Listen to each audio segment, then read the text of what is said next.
আবার ঝিঙে দিয়ে আলু দিয়ে শুধু মাছের ঝোল পাতলা আর ভাত। যা গরম পড়েছে এর বেশি আর কিছু খাওয়া যাবে না। তাই হচ্ছে কাতলা মাছ আমি নুন হলুদ মাখিয়ে রেখেছি। এখানে এই ঝিঙে আলু কাটা আছে, কালো জিরে কাঁচা লঙ্কা একটু জিরে বাটা দিয়ে জিরে গুঁড়ো দিয়ে করব। মাছগুলোকে আমি এক এক করে ভেজে নেব।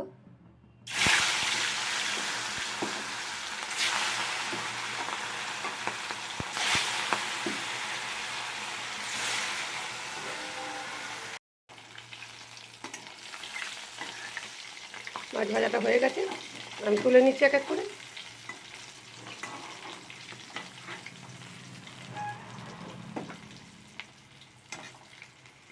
মধ্যে দিয়ে দিচ্ছি আমি কালো জিরে কটা,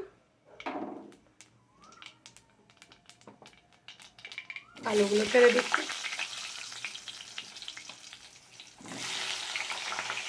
চামচ নুন দিয়ে দিচ্ছি,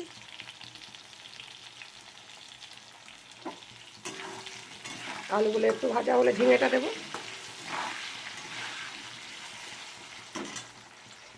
দিয়ে দিচ্ছি ঝিঙেগুলোকে, কাঁচা লঙ্কাও দুটো দিয়ে দিচ্ছি,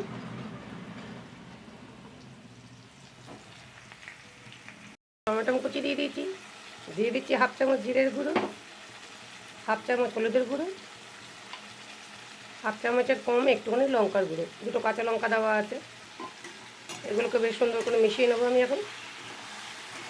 ঝোলটা পাতলাই করবো, একটু গরম জল দিয়ে আর একটু কষিয়ে নেবো।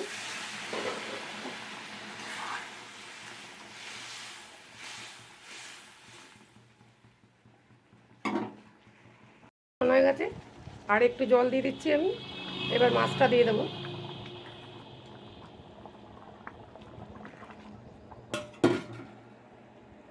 ওটাকে দিয়ে দিচ্ছি সব। ঝোলটা আমার হয়ে গেছে, নামিয়ে দেবো। 2 পিস লেবু দিয়ে দিচ্ছি আর 4টে লেবু পাতা দিয়ে দিচ্ছি।